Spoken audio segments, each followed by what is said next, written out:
Hi, and welcome back to the Aspire for More with Erin podcast, where I have my first guest with me, Miss Carlene Cadet Francois. It's a beautiful name. Thank And you. she is an author, real estate investor, and an assisted living coach. She retired early from the Broward Sheriff's Office as a sergeant, and today she is devoted to teaching people how to achieve financial freedom by combining real estate investing with assisted living facilities and taking control of their lives. By 2030, only 7 years from now, the assisted living industry is expected to project $140 billion. She is teaching the step by steps to get started and educating families on how to shape the field by raising the bar for assisted living facilities.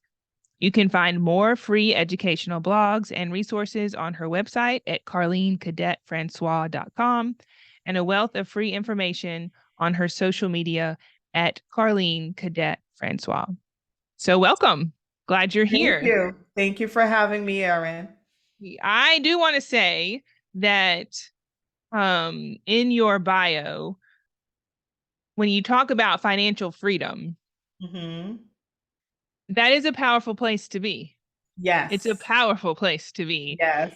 And we don't give ourselves enough, or I don't know how to phrase it. We don't understand until you understand what that peace and that freedom is. And I know Yes. that's a whole nother podcast topic, but Yes. I think as leaders, which is where we're going to go down today, the Mhm. least amount of stress and the more peace that we can bring to our life, the better leadership we have. Yes. And financial stress Mhm. can be a cancer to your entire life. Yes. So, it's just a little tidbit of what I Mhm. believe can bring peace and excellent leadership, is that financial freedom. So maybe one day we'll talk about that. But I agree. do want to talk about this sergeant in the Broward Sheriff's Office. I don't know if I've ever known a retired sergeant going into the assisted living industry. So talk to me about being a sergeant, and then tell me what you learned from that career, how you found assisted living, and then how you combine the two, because I'm really interested about that. So I ended up in law enforcement. I studied criminal justice when I was in college. And so it was law enforcement or becoming a lawyer.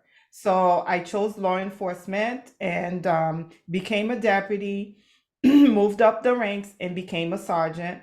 I learned so much from my leadership position as a sergeant, and I learned a lot as a deputy. Um, as a deputy, we deal with so many situations that pretty much prepare the groundwork for becoming a sergeant, because now you're supervising other deputies in the field doing their jobs, and your vibe as a sergeant determines the show. And so as a sergeant, I learned so much. Some things I learned about me, I didn't even know. I can imagine. But it is a rewarding position. And I've always been in a position where I'm serving someone, and I got to serve in different settings, in different perspectives, in so many different situations. That's all I will say about that. I can imagine, can only imagine where you found yourself some days. Yes. But I learned some experience and some skills that I am very grateful for. And if it wasn't for the level of stress that comes with the shift work and the demand when there's an emergency, I have to leave my family behind. And as you know, I'm a mom with very small children. And I send love to my fellow deputy and sergeants out there, and I love and appreciate them. But I had to take a step back and find some another position that was more close to home, to where I could still be a mom, and it always hurt my heart whenever my kid wanted to do something and I wasn't there. Oftentimes I was gone doing an emergency, and it really did something to me. And so I had to find something else um, that was more aligned to where I see myself as a mom, in where I am still the leader in my home, but then I feel bad when I'm not there. You can't lead if you're not present. Mhm. And so my mom was into the assisted living business. She actually was in the business since, I was growing up. So she had been in the business for a very long time. And part of my strategy was to bring my mom with me when I retire. And the children and the elderly in service is in my bloodline. It is Mhm. something, it is what makes my heart warm. And so I had to pick which area I was going into, um, because I'm still quite young. Even though financially I think I'm okay, I still need to work. I couldn't just go and do nothing. And so I had to pick between which area I would go, and I chose assistive living because I wanted to bring my mom with me. But either way I went would have been great for me, either the children or the elderly. I've always had a bigger heart for that group of population. And so I ended up in assistive living, and I fell in love with it. I Mhm. was like, oh my God, this is so amazing. To serve my seniors, and they did so much for society, and my heart is so full of gratitude towards them. And I have been in situations where, because of my training, um, I'm able to I'm able to take more in without any frustrations than most people are able to. Not because I'm that good, but because of the Mhm. training that I've had in the situations that I had been exposed to. And so right now, I am just loving this industry. And my goal is to educate families, educate other people who want to open the business, to, if it's in your heart that you can see yourself enjoying this line of work, get into it, because the bubble has busted. The industry is going up, and I'm just excited to be in it because I absolutely love it. Yep, it is. It's a wonderful industry.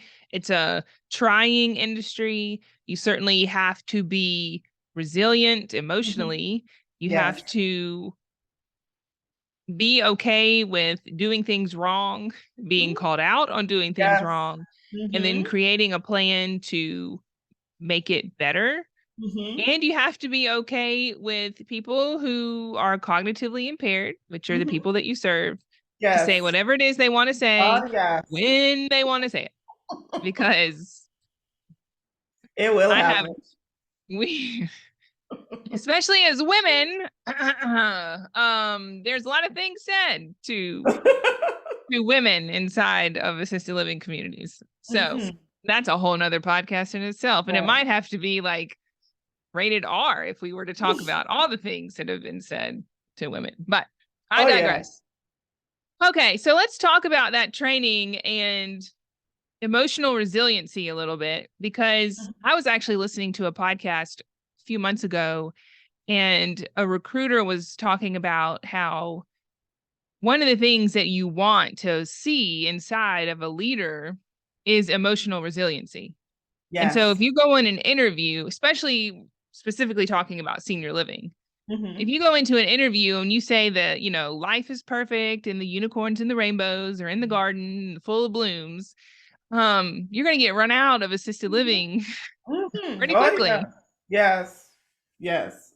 Um, so let's talk about your training. I'm sure you've had to go through a lot of training on how to keep your self control, Mhm. your face straight, and Mhm.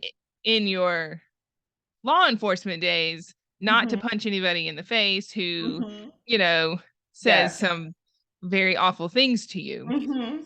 So, how do you use, or what training do you use from your past to now be in your present with the bad scenarios? Yes. So in my training, mindset is everything, Mhm. emotional intelligence, being able to center yourself and handle yourself appropriately within standards, because we're governed by a sets of rules and regulations, within standards, regardless of what's going on around you. And in a worst case scenario, even within that worst case scenario, how to react appropriately. If Mhm. you're probably like, what? Yes, there is such thing Mhm. to react appropriately. So emotional intelligence is one of the areas we're drilled into, because if you're not emotionally um, intelligent, you're not going to be able to take these sets of rules and regulations and how you should react in a best case scenario to put that into action. So Mhm. everything we talked about, all our trainings we talked about, is being able to control yourself. That means if someone throw a ball at you or a fist at you or is coming at you with a weapon, emotionally you have to prepare yourself to handle that. And Mhm. once you're centered and you know what I'm going to do, now it's taking the action. Now the actions that you're taking has to align by the policies and procedures within the agency. So a lot of that comes with, if I am not emotionally stable, this is not the spot for me. And if the choices that I make proves that I am not emotionally stable, I will be removed from my position. So it's more so, just because you have power does not mean you need to use the power. And the most effective way to use your power is to use it to influence and to use it to make a difference, even in a worst case scenario. Because that person coming at you, for whatever the reason is, or however they're coming at you, and some of it could be life threatening, there's a reason why they're doing what they're doing. Mhm. Whether it's mental health, whether it's hatred for the uniform, there's a reason behind it. But as a person, as a leader or a sergeant or a deputy, I still have to act within guidelines. And I Mhm. think because of that training, nowadays, like you were saying earlier, how to keep a poker face. Mhm. Yes. Even my body language, I pay attention to body, like some things I just automatically observe, and I see Mhm. it from a different perspective, in a different lens than most people do, because of the training and the experiences that I've been exposed to.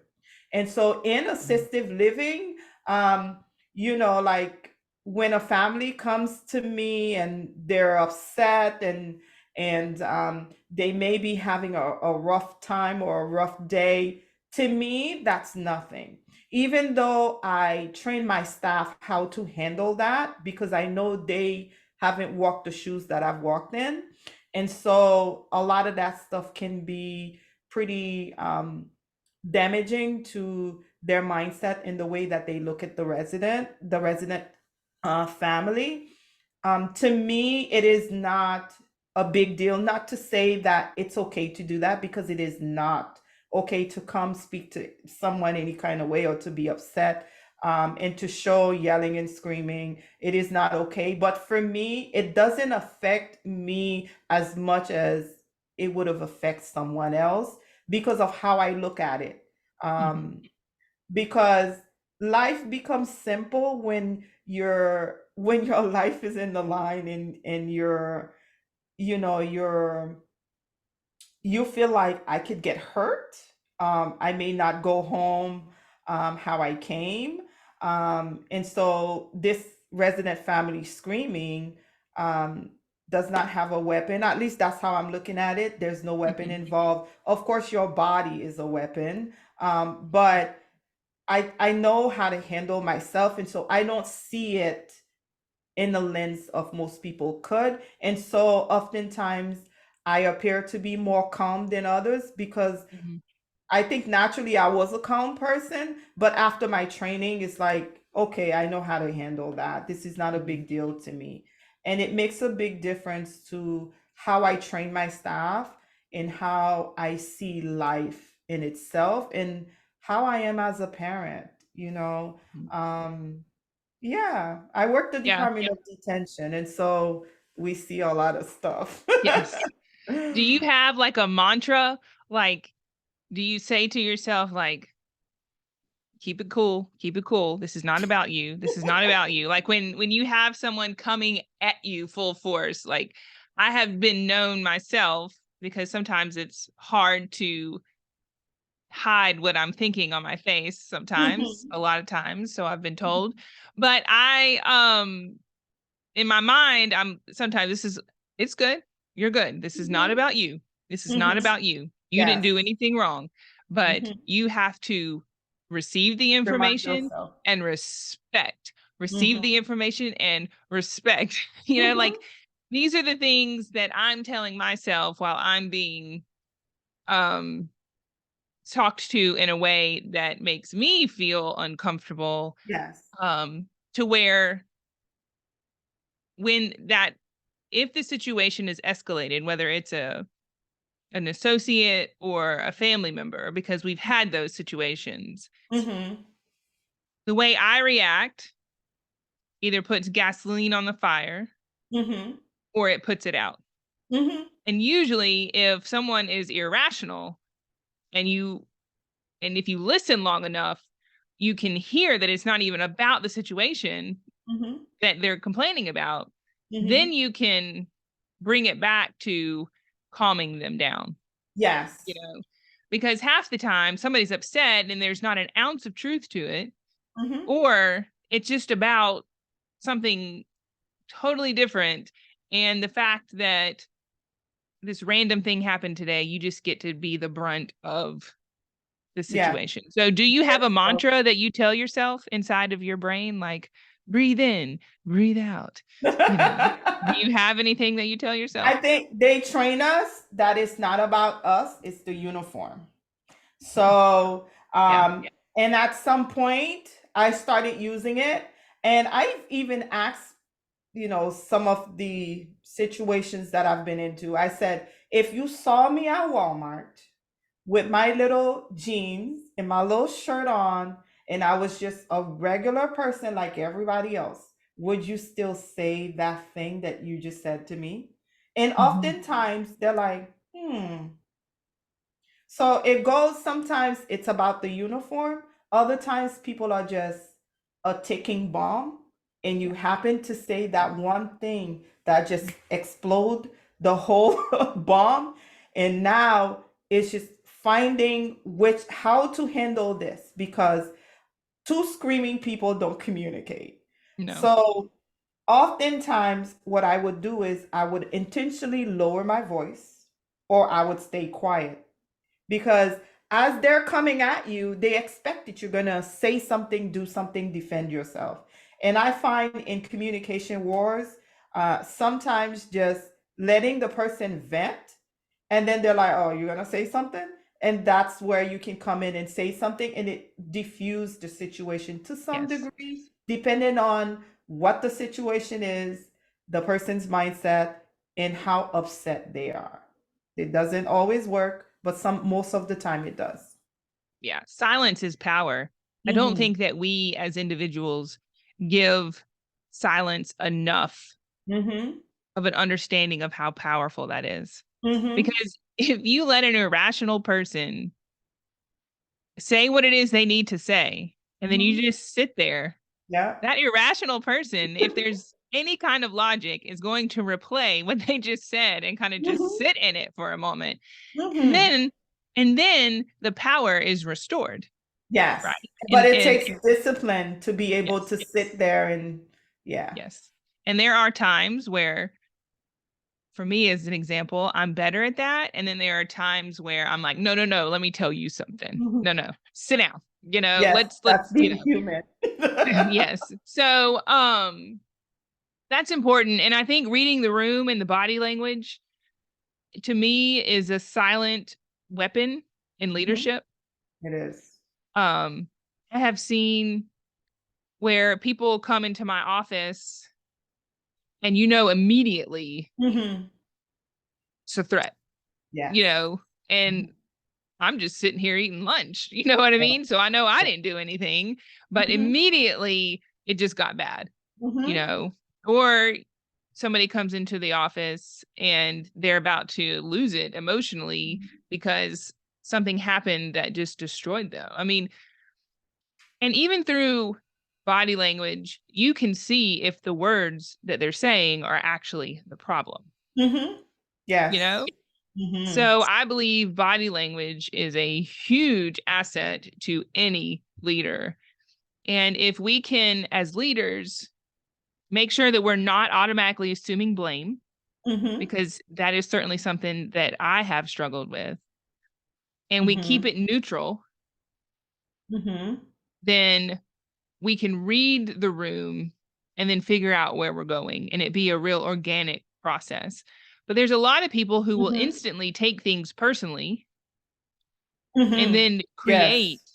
a mountain out of a molehill, you Mhm. know. Yes. And I would assume, just like leaders, your comment about it's not about you, it's Mhm. about the uniform. Mhm. I think that certainly applies to leaders inside of senior living or leaders inside of any Mhm. aspect, because it's not about you, it's about the position. The position. So the uniform is more so of a metaphor. It's Yeah. not Yeah. the uniform could just be anything, the position that you assume for the day, where you are in life. Yeah. It can be anything. I mean, somebody can genuinely like me as a person and yet come at me as the executive director of a community Yes. because that's who they're going after, the Mhm. executive director. They're not Yes. going after Aaron Thompson. Mhm. They're going after the executive director who just happens to be Aaron Thompson. Mhm. Um, and that's to me a big distinction in leadership It is. when It you is. cannot separate the two. You can't separate the two. And that's where emotional resiliency comes in. I mean, Mhm. from a police officer standpoint, from a person in uniform, Mhm. if you haven't been knocked down and taught a few things, Mhm. then you're not as good as somebody who has. And I Yeah. think it's the same way in senior living and in any industry really. If Mhm. we don't realize that we're not going to succeed until we fail multiple times, right? You're not Then gonna succeed. Yeah. yeah, yeah. Mhm. And I don't think we say that enough in senior living. Yeah. I don't think we do. I think we strive too much for perfection or a Yeah. lot of different things. Mhm. So, anyways, thank you for exploring that topic with me. All right, so let's go more on leadership because that's important. Mhm. And let's talk about, when you're a leader, how do we respect people when our community is full of diversity? And diversity, there's more geographical areas of diversity than others. And you Mhm. may have, and there's small communities, which you're a representation of today. And then Mhm. there's larger communities where I'm a representation of today. Mhm. Um, and all communities are diverse. Mhm. Some have more of a cultural diversity than others, right? Others. You may have all kinds of different countries Mhm. represented inside of your workforce, inside of your community. Um, when you're a leader of a community like that, what is your advice on ensuring that everybody is treated the same with dignity and respect? And how do we lead and respect people of all kinds, because that's what make the world go round, right? That saying, it takes Yes. all kinds, And right? that's what makes a leader a good leader. I Hmm. think being fair, and strive to center every situation, be the middle person, and treat every situation the same. Let the punishment or the reward be the same, Hmm. regardless of who does it and what they look like. Yeah. Because at the end of the day, when a situation comes to you, you're being judged in so many perspectives. You're being judged to see how you're going to handle it as a leader, if you're going to be fair about it. And oftentimes, they already know if it of a previous situation that you handled and how you handled it. So they're also comparing how you're handling the situation. And at the end of all of these perspectives, then they're going to determine whether you're a great leader or not. And no one wants to be a bad leader, but as a leader, you're either going to be a good leader or a bad leader. Whether you know it or not, Hmm.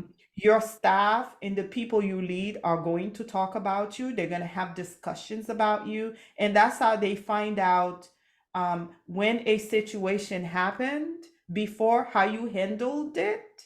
And Hmm. now this situation, similar to what happens before, is happening now. And how come you're treating me so different from how you treated Susie, for example? Hmm.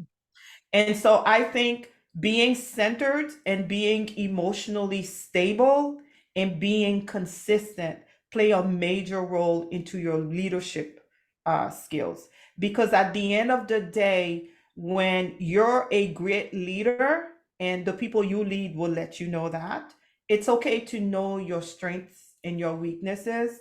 But it's the people that we lead that let us know that we're good leaders. Small Hmm. little gestures will let you know, okay, I need to change this, I need to adjust that, but this works, and therefore I must be a good leader. Or if I am a bad leader, let me tweak some things around to find a center point. So treating everyone with respect, with dignity, and being consistent in how you handle situations will help to make sure everyone feel like, they are part of the team, and that they are treated equally, and they are treated consistently with their peers regardless of what they look like. And that's very important. That is so important. I think we don't talk about that enough until things explode. Hmm. Yeah, I agree.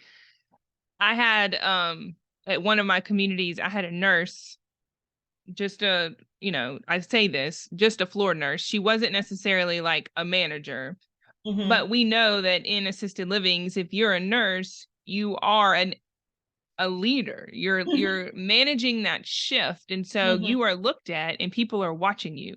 Whether or Hmm. not you want that role, Hmm. it's given to you Yes. because it's almost expected.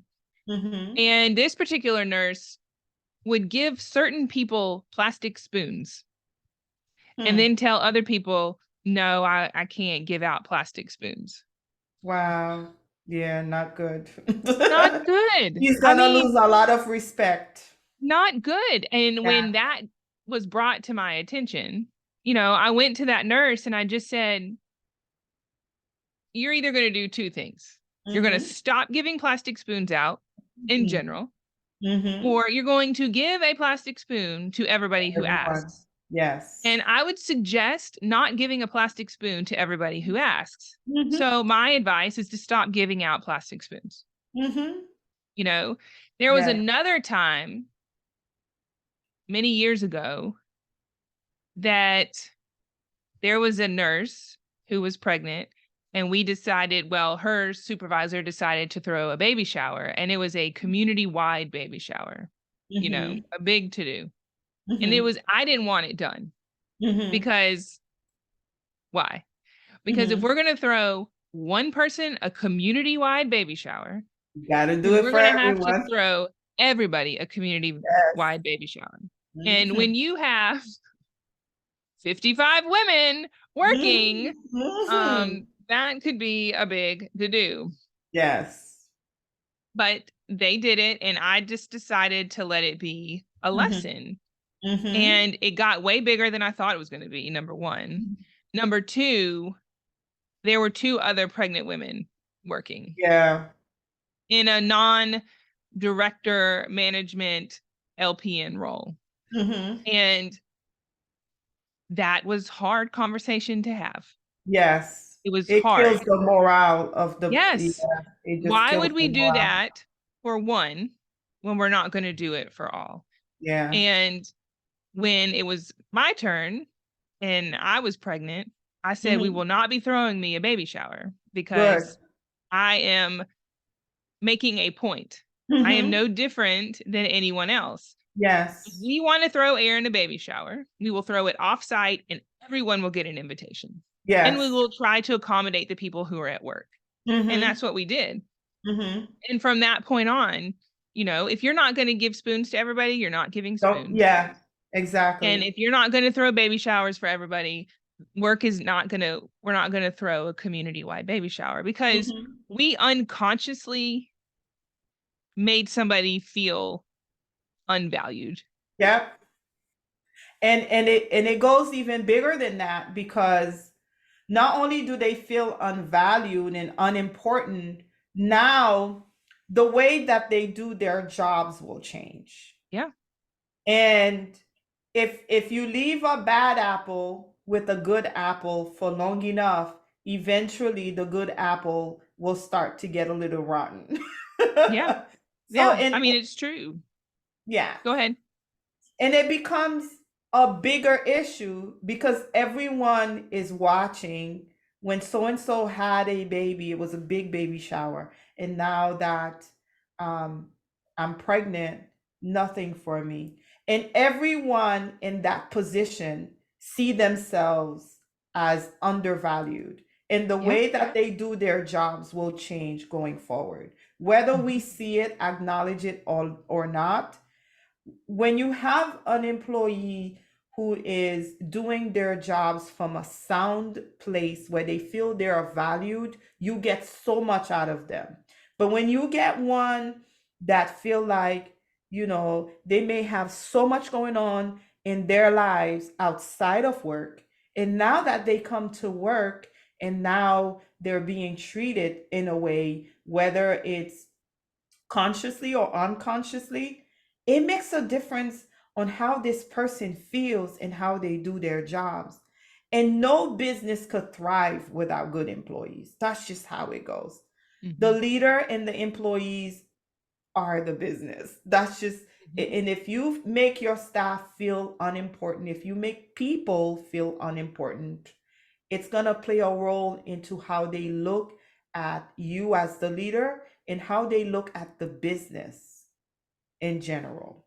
So it's Yeah. very important. I'm glad you brought that point up. Yeah. I think when we work with women and then we want to throw in another category of minority women, Mm-hmm. and if that is the bulk of our employee dynamic, Mm-hmm. we should automatically set our default system to our people don't know their value.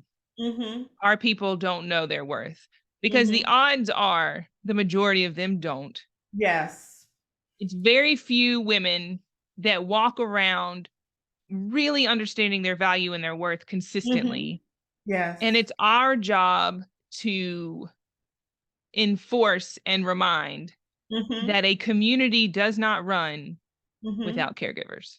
It A doesn't. community does not run without a dishwasher. A Mm-hmm. community does not run without a A housekeeper. chef. Yes. Yeah, in the culinary department. Yes. Why do people move into assisted living? For care, not Mm-hmm. for an executive director. Mm-hmm. No. They Yes. move in for your care team. They move in for housekeeping because those Mm-hmm. are skills that they cannot do at home. And Mm-hmm. then they move in because they cannot make their food at home. Yes. So those three departments Mm-hmm. the main reasons why assisted living are here, and yet Hmm. the three main departments that potentially get the lack of recognition. Yeah. But you know, Erin, one thing that I have observed is the people who actually do the groundwork are the Mhm. people who are least recognized. Yeah, absolutely. Um, you know, those departments, um, the medication department, that's one of them. They are the foundation of the business. But oftentimes, the foundation of the business doesn't get the light that they deserve to get to shine and prove that they are the star. And I think for us in leadership, and even for, you know, let's say if a family member is listening to this, is recognition goes a long way. And if you see that a caregiver or someone that needs to be recognized is not being recognized, we don't have to wait for someone else to do it. You can begin to say, "Oh, great job today. I like your hair today." To give someone a compliment. "I like how you helped my mom eat her food today. Thank you for Mhm. that." And it goes a long way to begin to to empower your staff. It goes a long way when you empower your staff. It it literally frees the leader without the leader knowing, because if you're not a good leader, it's going to show whether you realize it or not. And the people who determine whether you're a great leader are the people that you lead. And when you begin to empower your staff and to let them know, hey, you're doing a good job, at first they're not going to believe it because they're not used to that. Mhm. Yeah. They're not used to someone recognizing a specific thing that they do and recognize them in front of the group for that. They're like, they're shocked. And that's how you begin to change the dynamics of what's going on around you. I like to say, when I show up, you're either going to like me or you're not going to like me, because I'm Mhm. showing up as me. And if I Mhm. see something is wrong, I will address it. Um, and I can be friendly about it. There's nothing wrong with being friendly as long as you address the situation. And the smaller things, like you were saying earlier, Aaron, the smaller things goes a long way. Being a leader is important, and I believe we're all leaders, right? Your caregivers, they're leaders, Mhm. because when Susie need that medication or when Susie need her food, your caregiver is the leader that Susie is going to. Now, if you empower that caregiver, you let her know, hey, you do great at this, but you can improve in that. And if I were you, this is some examples how I could do it. And this is Mhm. how we begin to empower our staff and our caregivers, because they're so important. Yes, absolutely. I think if I can look back at my time inside of a community, one of my biggest weaknesses was formal feedback. Mm-hmm. Um, I didn't make that a priority the way that I should have. My team knew how I felt about them. I showed with my actions. I showed with Mhm. the I love yous, all the informal Mhm. text and treats and all the things, but I did not do as well as I could have with Mhm. formal feedback. Mhm. And here recently in my transition, Mhm. I have come to realize when I get positive feedback Mhm. from people reinforcing what I'm doing, Mhm. what that does to me. Mhm. And my advice to any leaders leading, do not skip out on the formal feedback. Mhm. I, Mhm. you know, I think that the informal feedback is very important. Mhm. And I was really good at that. Mhm. But the formal feedback, I believe, is just as valuable Mhm. because people want that. Yes. Yes. People want that. I think that's very important. That is very important. And Aaron, it takes a great leader to know their strengths and their weaknesses. Yeah. So it's amazing that you observe your strength and your weaknesses. That is something I self-evaluate all the time. And even Mhm. in my training as, you know, a sergeant or even a deputy, that was one of the things that we trained on, being able to self-evaluate yourself, to know your strength and your Mhm. weaknesses. Mhm. Because in leadership, if you know what to expect, you know how to mentally prepare yourself, and so you can get the best outcome. Yeah. So, you know, being able to formally um, give feedback or informally give feedback. Feedbacks doesn't have to always be a positive feedbacks for people to appreciate it.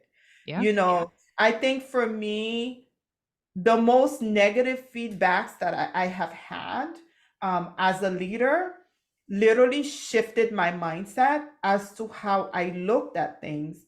And it helped me to become a great leader. You get what I'm saying? Absolutely. Because you're being exposed to a perspective that you did not think about or would not think about.